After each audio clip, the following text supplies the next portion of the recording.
to Michael Klein. You're very welcome. The floor is yours, Michael. Thank you. Just a few perspectives on infrastructure. And when Stan Fisher left the World Bank after his stint as chief economist there, the little house journal at the World Bank asked him questions and he gave an interview. And one of the questions was, now, Mr. Fisher, you're a famous academic, and now you've had your first sort of practical job. What did you learn from this? And his answer was the importance of economics 101 and politics. So it's in that spirit what comes.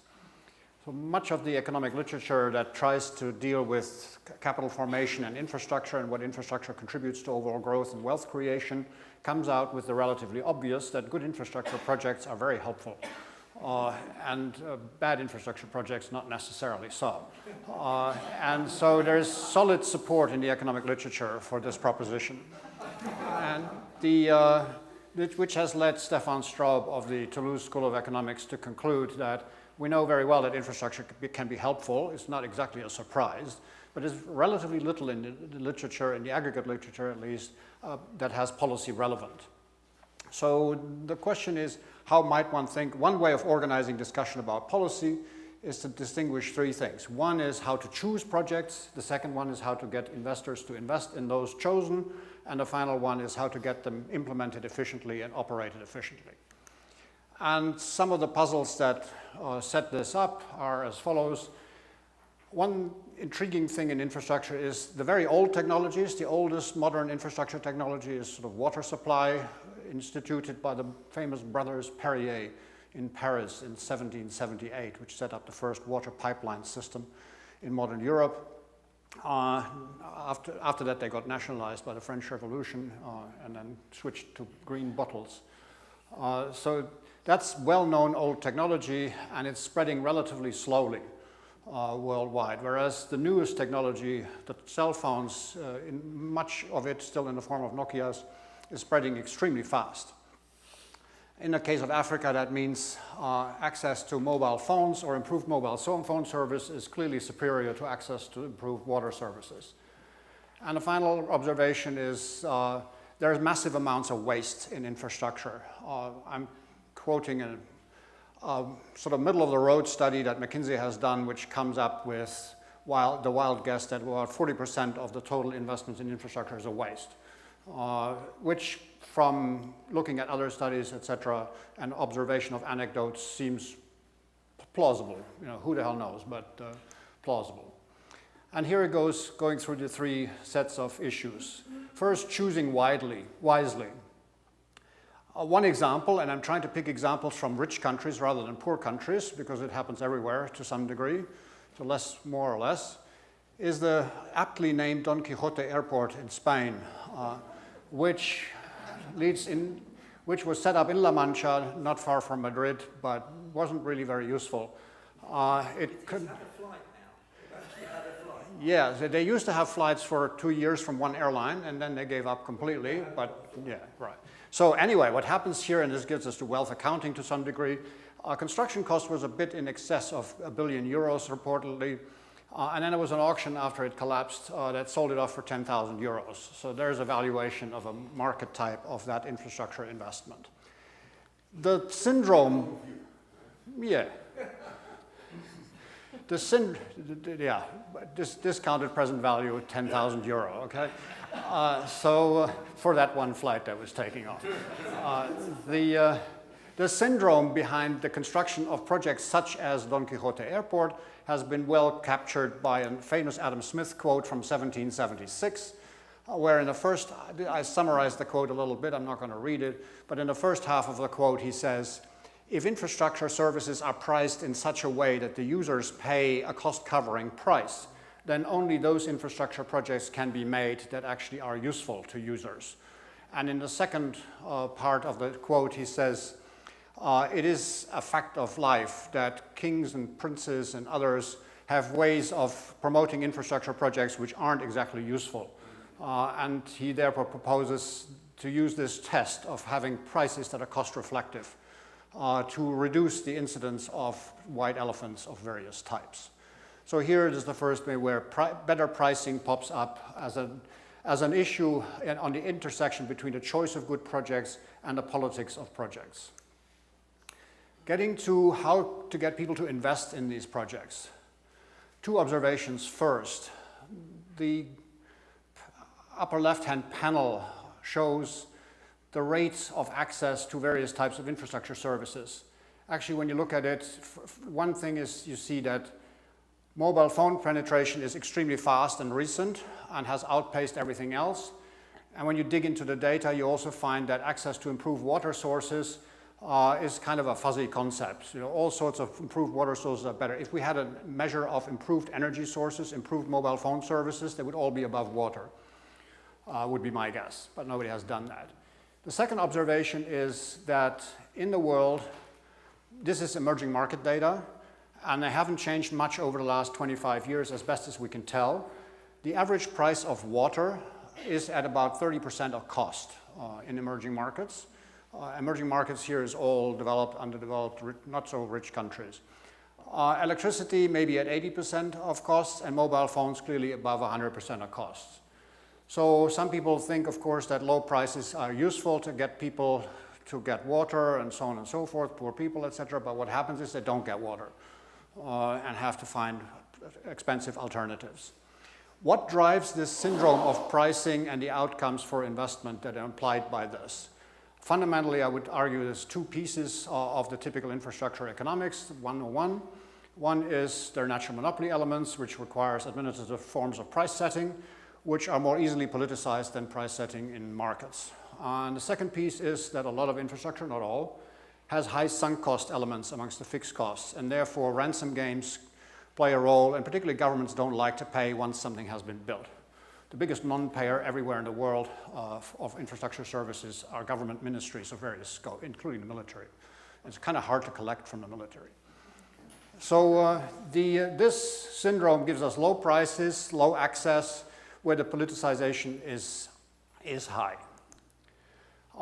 Sometimes strange, counterfactual, unwanted experiments happen. Cambodia is a great case for this, where not as a matter of government policy, but by accident, people were free to invest in water services, charge for water services, or electricity services.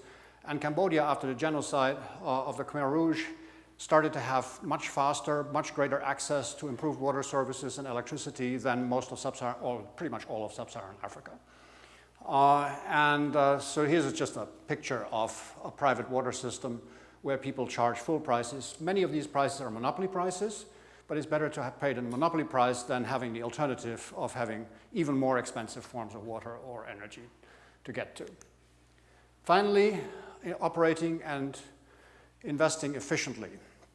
Here is a poster child of a disaster in the rich countries from my home country, Germany, the Berlin-Brandenburg Airport, which started off with cost estimates about 2.5 billion euros and is now at about 7, and it continues to be unfinished. And a combination of German incompetence and over-engineering has led to more than half a decade of delays. And so the question is, in the broad, again, this is a story about politics, and I would argue that the key issue here is, again, if you have prices, you can play around with incentive schemes. If you don't have prices, it's kind of harder to do. Nothing is automatic here, but that makes it easier. McKenzie tried to summarize what could be achieved if one looks at what is technically possible relative to what happens in the world. So their estimate, excluding mobile phone investments, of total infrastructure investment worldwide per year, roughly around these days, is $2.7 trillion. And they argue that if you select better infrastructure projects, if you streamline delivery, and you actually exploit existing infrastructure better rather than building a new one, you can actually save $1 trillion. Saving $1 trillion a year is kind of a big number relative to 2.7, 40%. And this is not waste that is associated with dynamic, innovative industries that try to find new ways of doing things, but these are relatively staid and well-known types of industries. So the core argument that I'm making is the politics of pricing is the big thing to focus on. Here are a few red herrings that tend to populate the press. Many people say financing infrastructure is the problem. No, it isn't. When there is enough cash flow, everything can be financed. So, it's as simple as that. Capacity is the problem. Other people say, well, intriguingly, the Democratic Republic of Congo is capable of regulating phone service and having interconnection agreements and an interface between competitive and uncompetitive systems, et cetera, et cetera. And so I would argue, whereas water doesn't work. Conceptually, water price regulation is simpler than telephone regulation. I don't think it's capacity, it's the politics of what drives this. Willingness to pay, go back to Cambodia. Poor people are excluded. They're typically willing to pay a lot more than they actually get charged under the official prices. The issue is no access, not low prices or high prices. And then there are these claims that intrinsically the so-called private sector is more efficient, and that makes no sense. The private sector can be more efficient if the incentive framework under which it operates is a good one, but it need not be. Some incentive frameworks are probably best imposed together with private sector players, but it's not something, having the label private on one's head doesn't make one efficient. Likewise, there's this claim that government finance is cheaper, and yes, it looks cheaper, but sovereign finance in particular is not cheaper because governments are better at managing risks. It's cheaper because taxpayers stand behind and provide de facto unremunerated credit insurance, which the taxpayers don't get paid for. If you properly calculate that, the most interesting work is Christian Gollier, I would think, these days from the Toulouse School of Economics, with papers together with Martin Weitzman, that lays out the logic of all of this. So the strategic concerns to focus on, the argument is the politics risk being dysfunctional when taxpayers pay, when prices are set administratively, and when assets have significant sunk costs. And what's the strategic direction to take to deal with this? And it's not perfect. Try to get competitive markets where possible, because that makes it easier to generate revenue generation, having prices, because people accept them, because rents are competed away. You can provide stronger incentive schemes. And when markets are not feasible, then regulatory governance is the big thing. That's easily said and hardly difficult to implement, which leads us to a sort of paraphrasing Max Weber, who used to say politics is strong and slow boring of hard boards. That also applies to regulation. And then comes the question, why would anybody want to bore boards slowly and efficiently, et cetera, and what's the confluence of circumstances that gets you there? And that leads us to impersonal mechanisms, which are not policy recommendations, but play a role. It's either competition amongst jurisdictions, where one country does it better, moves ahead, and others try to imitate and get their act together, or in the extreme form, it's war, which makes you forget about niceties and political specialties, and which makes you focus. So value destruction, in some cases, as Ian Moran argues, may actually, in the long run, lead to value creation or wealth creation. So that was it. Thank you.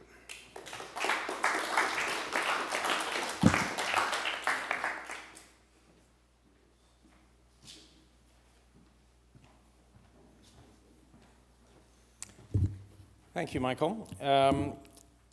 Before I dive into some remarks on the paper, I want to give you a little thought experiment to sort of cogitate on while, in case you get bored while I talk. Imagine we're back in the 19th century, and we're Victorians, with spreadsheets, and we're Victorians with all the data and formulas and analytical frameworks that we have today. Would we have built all the infrastructure that the Victorians built and that we in Britain are still living off today? Particularly if you live in London, quite a bit of your infrastructure is Victorian. So just think about that in the back of your head. Now I should note I'm not an infrastructure expert, far from it, but I think the reason why I may have been selected for this session was because I worked prior to my academic career at McKenzie for 20 years, and there were a lot of McKenzie papers cited in the paper. But cited quite a bit, and some of the key numbers. Now I have to say I'm not responsible for those numbers. I didn't write that paper. But while I'm going to be very enthusiastic about Michael's paper, I'm going to be quite critical about my former colleagues. Now, first, obviously, this is an important topic. I saw a headline the other day that China is now spending more on infrastructure than the U.S. and Europe combined. So there's, huge flows, particularly in the emerging economies, toward this. But I raise questions whether attempts to value infrastructure in the way the McKenzie report or some of the other studies are a bit too clever by half, a bit misguided. We have these sort of assumptions about expected future utility from consumption translating into a stream of market or kind of pseudo-market prices, particularly in these situations where there may be no market or very distorted markets. We then have to discount that stream back to some present day at some rate. And we have big questions about the quality of information and data, our ability to make future projections. Quite a bit of Knightian sort of uncertainty around these types of projects. And yet another form of uncertainty is also the future option value. Often infrastructure kind of opens up or creates new opportunities in the economy that were hard to anticipate at some earlier stage. Think of the investments in modern telecom and data infrastructure, creating opportunities we just wouldn't have known about even a decade ago. And then also, many of these assets, don't exist in a market. So, in essence, we're trying to create a pseudo or shadow market value for things that don't have real market prices. So I was stimulated by this paper to wonder, is there a kind of simpler way to think about these types of assets? And so I asked, what would a Victorian have done? And my answer for debate is they probably would have asked, will it be used? Will it be heavily utilized by some set of taxpayers, citizens, consumers, whoever it's being built for? And the second question they would have asked, and they were actually pretty good at this, probably better than we are today, is will it be sustained? And by that they would mean both financially, that there's enough money coming in from taxes or user fees or whatever it is to sustain it over time, but also socially. They paid attention to the social and institutional sustainability of things. Is there some structure that's going to keep an eye on this thing, run it, maintain it, make sure it continues to be used over time? And then in a modern sense, we would also ask, is it environmentally sustainable? And as I thought about it, the answer to these two questions, will it be used and will it be sustained along those four dimensions, is probably not a bad screen. And probably maybe even arguably just as good a screen as a lot of our fancy cost-benefit analysis and attempts to value these things. Those questions would eliminate the bridges to nowhere and the Don Quixote airports. Presumably somebody could have figured out that nobody wants to actually fly planes there. And the question of sustainability, even if there is a use case, comes up in things like the O2 Center probably would have never been built, or a lot of Olympic infrastructure around the world, probably, and many political vanity projects wouldn't have been built. I wondered whether there's some way to simplify some of these concepts, worry less about putting very precise numbers on things that sit at the end of very, very long chains of assumption, and look more clearly at the fundamental case. And part of my skepticism from these long chains of assumption analysis comes from actually having done some of the cost-benefit analyses and valuations of public infrastructure and private capital investment in my McKinsey days. And the sort of shorthand answer is, what do you want the number to be? Because these things are so full of assumptions, particularly around the discount rate, which we all know it's always very sensitive to that, and how do you choose a social discount rate or construct an appropriate market rate, and projecting future cash flows, and particularly the things to monetize, kind of non-price, benefits, hours saved commuting, how many extra people are going to flow through the, tube, or health benefits or things like that. Again, sit at very long chains of assumptions. So just to, how much time do I have? You've about to say just to wrap up, that's good. Okay.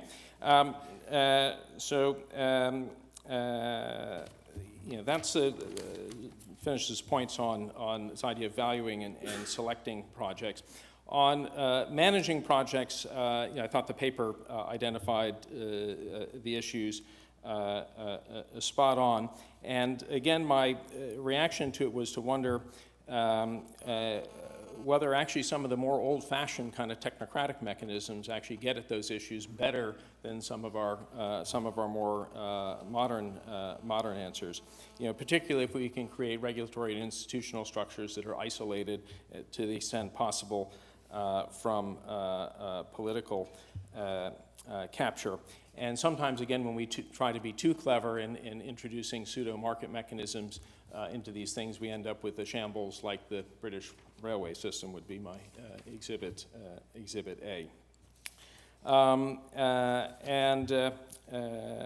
So just to wrap up, I would encourage us to worry less about putting too precise numbers on these values of either the wealth or cost-benefit analysis in these projects.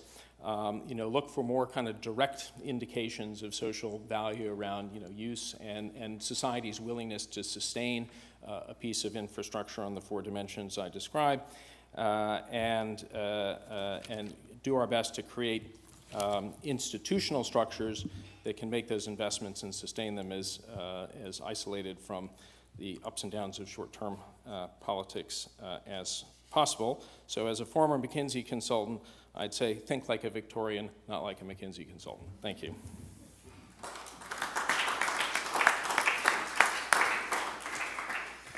Thank you very much, Eric, and thank you, Michael. So we do have 4 minutes for questions and comments on infrastructure. If you don't have any, yeah, we do. Alex. I'm not completely convinced we should think like Victorians. Not in a world where we have so much more cash and strength and so on. Perhaps a better way to be not to give up on measurement modeling, which is the better measurement modeling. So rather than just thinking about cost of benefit analysis, which is incomplete and it's got bad data and so on, we should instead start thinking broader with more kind of, if you don't like general equilibrium, some kind of version of general equilibrium that actually takes system effects into account of infrastructure and try to value things better rather than value them less. So neither like the Victorian nor like the McKinsey consultant, but as a serious, maybe World Bank economist. Okay, any response from any of the several World Bank economists in the room? Was anyone disagree or have any other points? Yeah, John. When I got off the plane Thursday night, there was a program on the BBC on infrastructure in Rome. And the Romans had gorgeous infrastructure, gorgeous sewers, gorgeous baths, gorgeous monuments, et cetera, et cetera. And spent an hour in Rome talking about these. The bottom line was that they had slaves. That's one way towards it. Quite frankly, I don't believe that. So the question was that a policy recommendation? But I suppose the serious point is that when the cost structure is unsustainable, you'll get probably fantastically, possibly unsustainable infrastructure. Michael? Yeah, just 2 tiny remarks on history. In the early days of infrastructure in the modern world, pretty much everything was private, under user fees, etc. So the Victorians had sort of a pricing model in mind in many cases, not only in England. And the other thing is, the Romans, we don't quite know what the economic incentive framework was for the Romans, but there are suspicions and reasonable support for the idea that concessions, or what we now call PPPs, were Roman inventions. Goodness me, who knew? Marianne? Off-budget as well. Yeah. Off-budget PPPs is an innovation from Rome. Hammering the budgets on these stone tables. The conquered countries paid. Yes, okay, that's probably right. Actually, all along the Mexican border. All right. It's cheap infrastructure. Yes, okay. Last intervention, Mariana. Well, just to continue with the historical example, lots of public infrastructure, at least in innovation, was also paid for when tax was very different. So NASA, which invested a lot in public innovation infrastructure, was founded in a year that the top marginal taxation rate was 91%. So I'm not saying we should go back to that, but just that is part of the historical, slave tax. All right. right, goodness, I'm not sure that's a policy recommendation either. But we do have some interesting, more plausible policy recommendations to come out of those two discussions. Thank you very much.